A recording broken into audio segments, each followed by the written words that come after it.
Home classes, an attempt to connect learner with instructor, a digital initiative by Directorate of School Education, Jammu. Myself, Ghulam Rasool, lecturer in education subject, Government Model High Secondary School, Sabjiyan, District Poonch.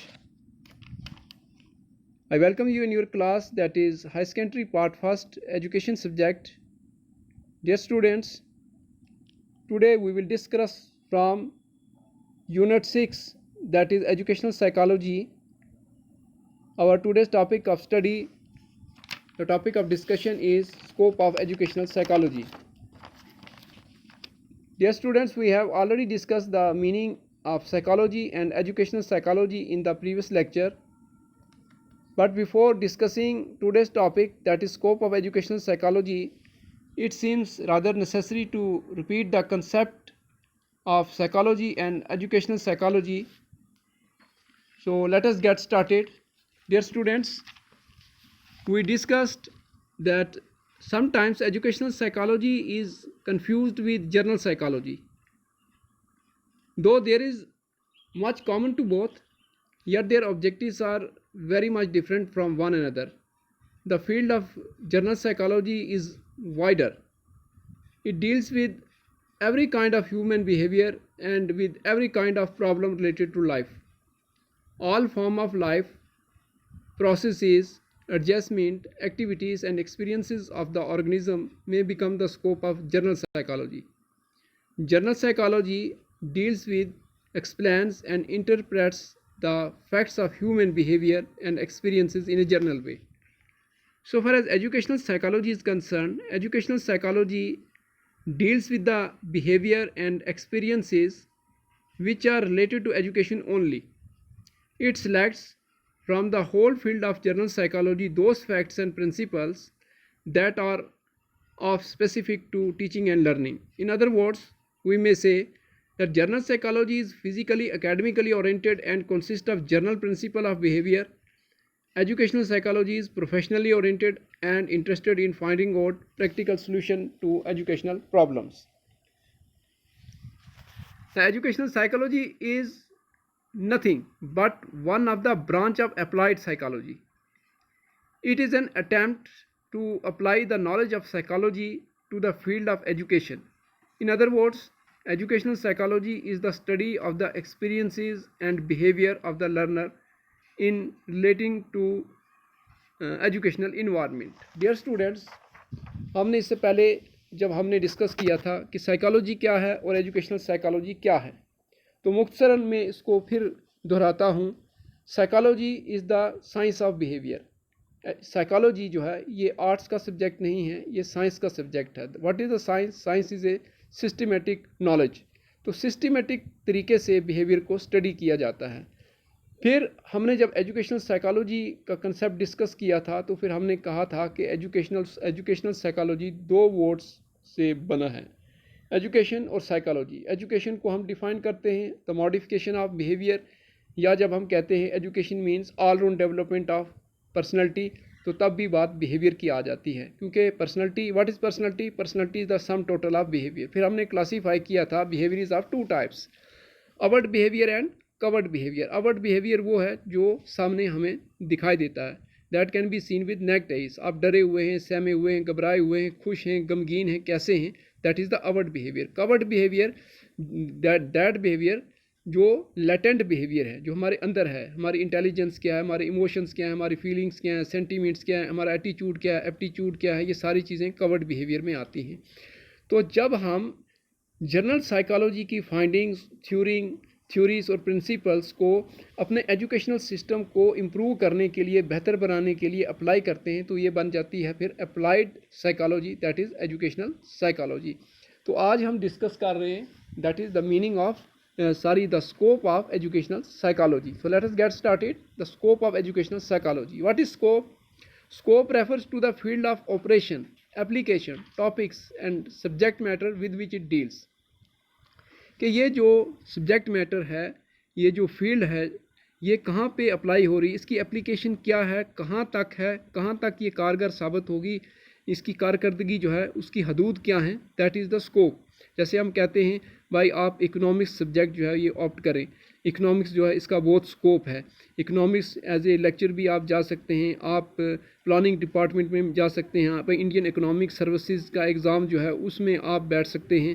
This is the scope of economics. तो similarly the scope of educational psychology means the field of operation and applications, कहाँ पे जो है educational psychology use होती है। तो it's scope is very wider in the teaching learning process in the field of education. Since psychology is an emerging and growing subject, its scope has never been fixed. It has always been changing its boundaries. As a result of new findings in the field, educational psychology has always been adding new dimensions to its areas of activity. तो educational psychology ये ever emerging और ever growing field है। ये जब ये शुरू में इस्तेमाल हुई वहाँ से लेकर के आज तक और बराबर आगे बढ़ती, इसका स्कोप जो है और बढ़ रहा है, इसकी एप्लीकेशन एजुकेशन सब्जेक्ट में ज़्यादा से ज़्यादा हो रही है। तो इसलिए इसका हम स्कोप इसको फिक्स नहीं कर सकते, इसको कन्फाइन नहीं कर सकते। तो वी में say that the scope of educational psychology is very wider. तो कैसे वाइडर है, let us discuss. The following factors will indicate the scope of educational psychology. First of all, here we will discuss learner. First of all, educational psychology helps us to study the personality of the learner. The subject matter of educational psychology is knitted around the learner. Therefore, the need of knowing the learner and the techniques of knowing him well.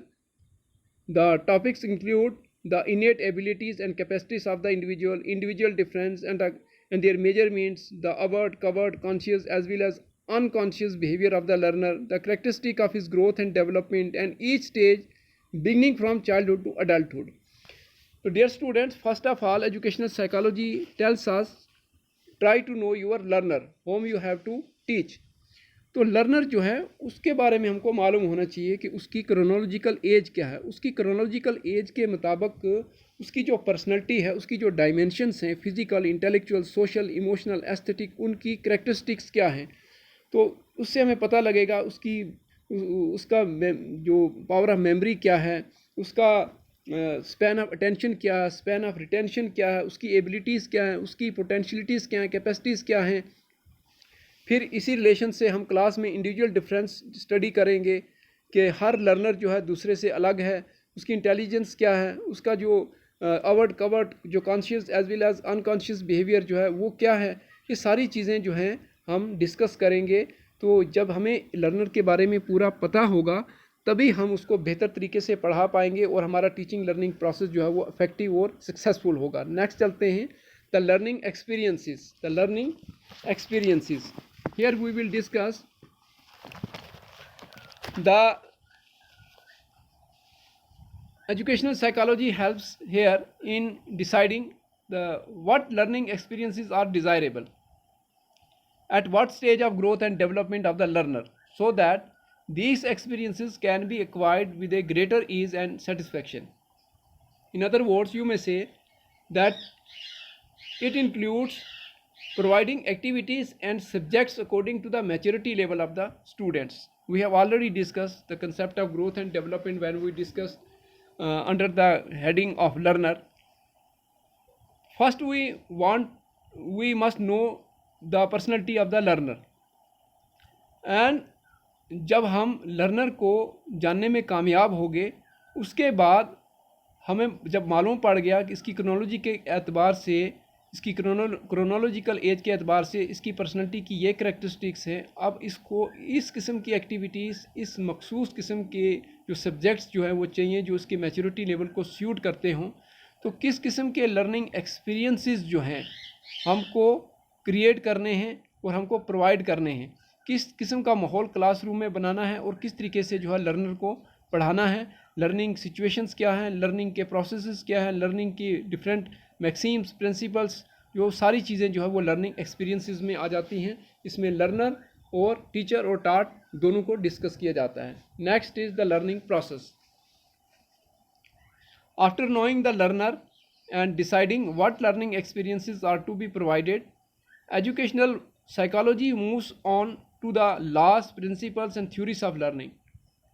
Other items in the learning processes are remembering and forgetting, perceiving, concept formation, thinking and reasoning, problem solving, transfer of learning, ways and means of effective learning, etc.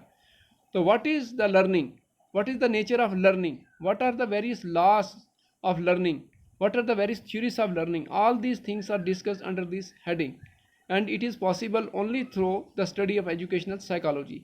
तो teacher जो है उसको मालूम होना चाहिए, इसीलिए आज हमारी जो गवर्नमेंट है उसने ये क्राइटेरिया रखा कि only the train teacher will be recruited. क्यों? कि दे नो एजुकेशनल साइकोलॉजी।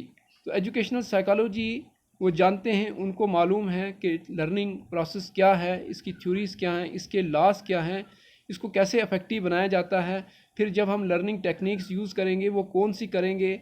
फिर जो क्लासरूम के अंदर इंडिविजुअल डिफरेंस है उसके एतबार से लर्नर्स की फॉरगेटिंग, उसकी रिमेंबरिंग पावर, उसकी परसीविंग पावर, कंसेप्ट फॉर्मेशन जो लेवल है वो क्या है, उसकी थिंकिंग रीजनिंग का लेवल क्या है, प्रॉब्लम सॉल्विंग जो है उसका लेवल क्या है। फिर ट्रांसफ़र ऑफ लर्निंग जो है वो किस तरीके से होती है, किस तरीके से जो सिमिलर सब्जेक्ट्स जो है वो एक दूसरे को सीखने में जो हेल्प करते हैं। फिर अफेक्टिव लर्निंग के क्या ज़राए हैं, ये सारी चीज़ें जो हैं एजुकेशनल साइकोलॉजी ही हमें बताती है। नेक्स्ट, द लर्निंग सिचुएशन और environment. Here we deal with the environmental factors and learning situations which come midway between the learner and the teacher. Topics like classroom climate and group dynamics, techniques and aids that facilitate learning and evaluation, techniques and practices, guidance and counseling, etc. for the smooth functioning of the teaching learning process. Further, we may say by learning situation we mean the factors which affect the learning and the learning processes. In the learning situation, educational psychology studies classroom management and discipline, techniques including motivational techniques and aids which facilitate learning in the classroom, evaluation techniques and practices including educational statistics, methods of teaching exceptional children including gifted, backward, delinquent, problem and handicap. Then it discusses the guidance and counseling, and all these concepts are discussed in the learning situations. The learning situation, after knowing the learning situation, we can make our teaching learning process effective and a successful process. यहाँ पर हम classroom की climate को discuss करते हैं। Learner और teacher के जो बीच में जो आपसी राब्ता है, रिश्ता है, उन जो एफिलेशन है, जो प्रॉक्सिमिटी है, उसको हम डिस्कस करते हैं। ग्रुप डायनेमिक्स जो है कि एक क्लास के अंदर जो है बच्चे ग्रुप्स में हैं, उनकी सोशल इंटरेक्शन कैसी है, वो एक दूसरे को कैसे इंटरेक्ट करते हैं, एक दूसरे को कैसे जो है एक दूसरे को पर असर डालते हैं और दूसरे से मुतासर होते हैं। फिर टेक्निक्स कौन सी है और एड्स कौन सी है जो हमारी टीचिंग लर्निंग प्रोसेस को इफेक्टिव बनाए। एवाल्वेशन प्रोसेस क्या है, किस तरीके से एवालुएट किया जाता है अपनी टीचिंग को, अपने सब्जेक्ट मैटर को, कौन सी टेक्निक्स और प्रैक्टिसेस जो है वो लगाई जाती हैं। गाइडेंस काउंसलिंग जो है वो किस तरीके से की जाती है। तो ये सारी चीज़ें जो है हमारी टीचिंग लर्निंग प्रोसेस को की स्मूथ फंक्शनिंग के लिए जो है वो इम्पॉर्टेंट हैं। Next, the teacher. The teacher is a potent force in any scheme of teaching and learning process. It discusses the role of teacher.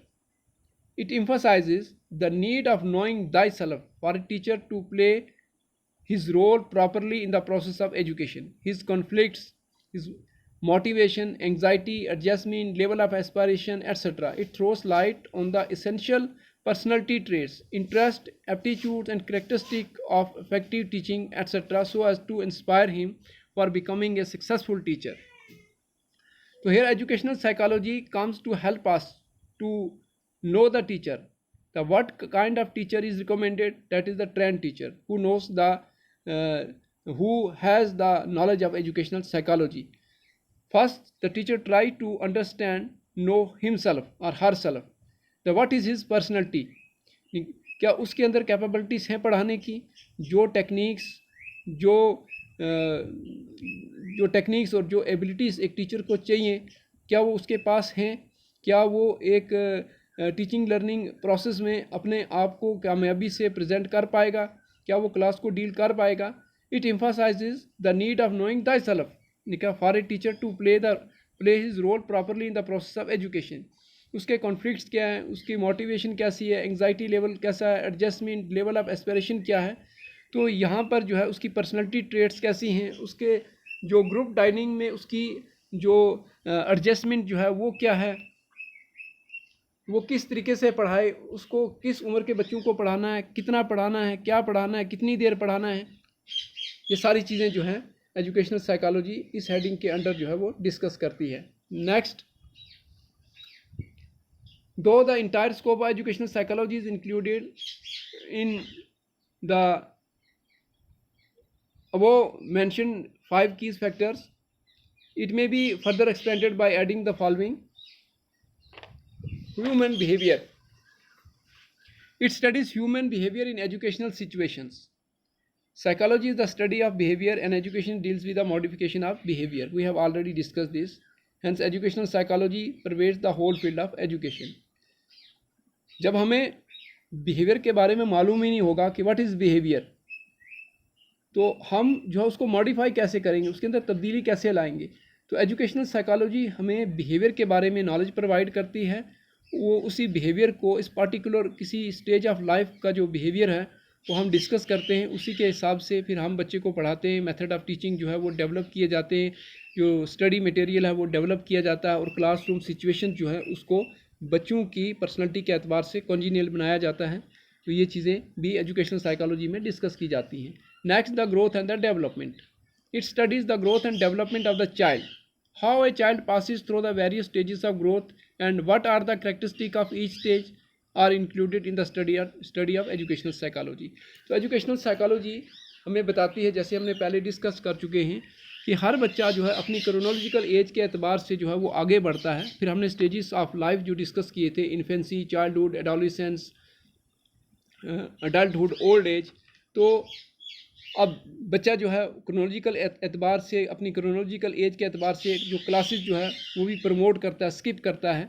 जैसे कभी फर्स्ट में, सेकंड में, थर्ड में, फोर्थ में, साथ साथ में उसकी उम्र भी बढ़ रही है। तो हम उसकी ग्रोथ और डेवलपमेंट को स्टडी करके हम देखते हैं कि उसकी पर्सनैलिटी एक मखसूस क्रोनोलॉजिकल एज में जो है उसकी करैक्टरिस्टिक्स क्या हैं, उसी के एतबार से हम उसको डिफरेंट सब्जेक्ट्स और को करिकुलर एक्टिविटीज़ और उस पर हम डिफरेंट मेथड ऑफ टीचिंग जो उसकी मैच्योरिटी लेवल को सूट करते हैं हम अप्लाई करते हैं। तो ये सारी बातें हमको एजुकेशनल साइकोलॉजी ही बताती है। Next, heredity and environment. Educational psychology informs us to what extent heredity and environment contribute towards the growth of the individual and how this knowledge can be made use of for bringing about the optimum development of the child. Form a silent feature of scope of educational psychology. We know that the child is the product of both heredity and environment. हमने अपनी जो forefathers और अपने parents जो हैं उनसे अपने जो मखसूस जीन्स लिए हैं, वो जीन्स जो उनकी नेचर क्या थी, उससे हमें कैसी इंटेलिजेंस मिली हैं, कैसे इंस्टिंक्ट्स मिले हैं, हमारी पर्सनैलिटी ट्रेट्स कैसी हैं, हमारे इंटरेस्ट कैसे हैं। फिर इन्वायरमेंट जो है हमारे हेरिडिटी जो है उसके साथ जब कॉन्टैक्ट में आती है तो वो क्या चेंजेस लाती है, हमारी हेरिडिटी पर कैसे असरअंदाज होती है। तो हम जो हेरिडिटी और इन्वायरमेंट दोनों का प्रोडक्ट हैं, दोनों का मरकब है। तो दोनों चीज़ें हमारी पर्सनैलिटी पर जो है असरअंदाज होती हैं, किस तरीके से होती हैं और इनका क्या फंक्शन है, और इनके जो असरात हैं उनको स्टडी करके हम एजुकेशनल सिस्टम में किस तरीके से इस्तेमाल कर सकते हैं ताकि हमारा एजुकेशनल सिस्टम जो है वो बेहतर तरीके से आगे चल सके और एक सक्सेसफुल जो है एक प्रोसेस बन सके। तो जब हम हेरिडिटी और इन्वायरमेंट को स्टडी करेंगे तभी हम जो है बच्चे की जो पर्सनैलिटी है उसको स्टडी कर पाएंगे। तो ये सारी बातें हमको एजुकेशनल साइकोलॉजी ही से मिलती हैं। Next, nature and development of the personality. Educational psychology deals with the nature and development of the personality of an individual. In fact, education has been defined as the all-round development of the personality of an individual. Personality development also implies a well-adjusted personality. So, educational psychology emphasizes the study of the personality. We have already discussed what is personality.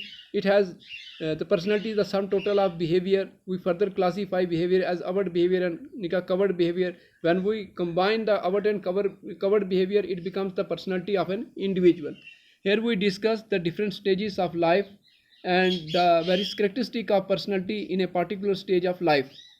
तो बच्चे की personality जो है उसके बारे में मालूम होना चाहिए।